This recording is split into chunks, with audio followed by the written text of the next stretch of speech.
প্রিয় দর্শক, ছবির এই ছেলেগুলোকে তো চেনেন, না চিনলে আমি চিনে দিচ্ছি। তার আগে চলুন একটা ভিডিও দেখি। ফ্যাসিবাদী আমলে যখন আমাদের কিছু বড় ভাইয়েরা ডিবি অফিসে ছিল, আমি, মাহিন সরকার, আব্দুল কাদের, আব্দুল হান্নান মাসুদ, এই চারজন মিলে আন্দোলনের নেতৃত্ব দিয়েছিলাম। সেই সময় আমাদের প্রত্যেককে 500 কোটি টাকা করে স্বৈরাচারী শেখ হাসিনার একজন এমপির মারফত আমাদেরকে অফার করা হয়েছিল, যার বিনিময়ে আন্দোলন থামায় দেওয়ার জন্য। আমরা তাকে গালি দিয়ে, আমি উচ্চারণ করতে পারতাছি না, আমি শব্দটা করছিলাম, উচ্চারণ করতে পারছি না, গালি দিয়ে আমরা ফোনটা কাইটা দিছি। সো যে এখানে 500 কোটি টাকার অফার এখানে রিজেক্ট করছিলাম, আজকে 1 কোটি টাকা সিএচআর ফান্ড, যেটা কিনা বাংলাদেশ ব্যাংকের অডিট দ্বারা নিয়ন্ত্রিত, সেইখানের ওই 2 টাকা চুরির আমাদেরকে অভিযোগ দেওয়া হচ্ছে। মানে সরি টু সে, বাংলাদেশের প্রশাসন তো খুব কাছ থেকে দেখছি, একটা ওসি পাল্টাইলে ওসির যদি তদবির করে দেয় এর থেকে বেশি টাকা দেয়।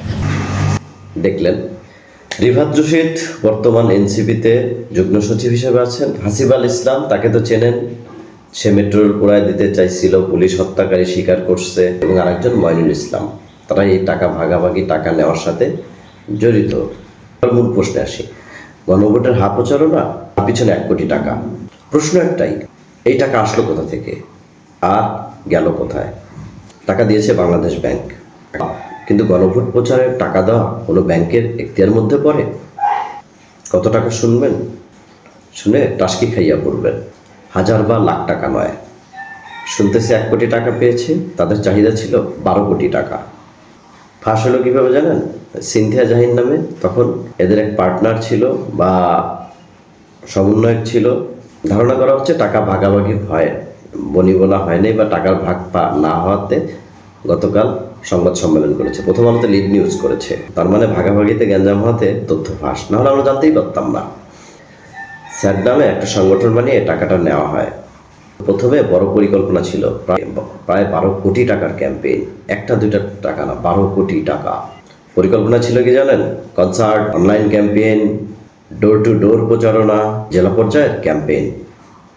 খোদ প্রধান উপদেষ্টা ইউনূস সাহেবের অফিস এই দুর্নীতির সাথে জড়িত।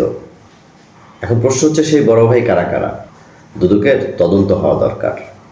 কোন বিধি বলে এই অ্যাপ্লিকেশন ব্যাংক নিল এবং কোন বিধিতে অর্থ ছাড় করল? তাহলে কি এর সাথে বাংলাদেশ ব্যাংকের গভর্নর জড়িত? কারণ 1 কোটি টাকা যেন তেন ব্যাপার না, আহসান মনসুর তো না জানার কথা নয়।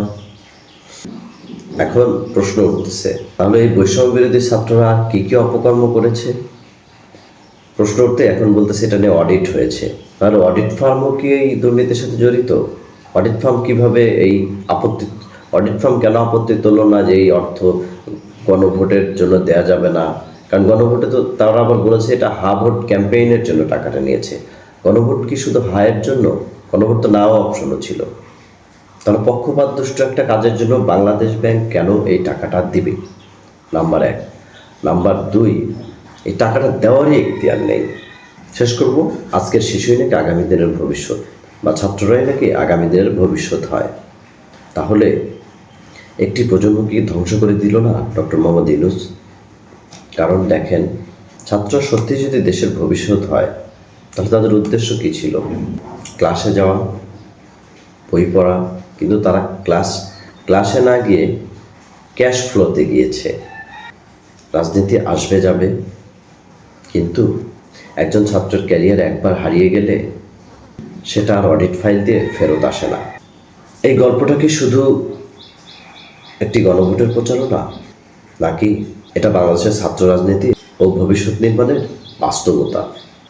প্রশ্নটা আপনাদের কাছে রাখলাম।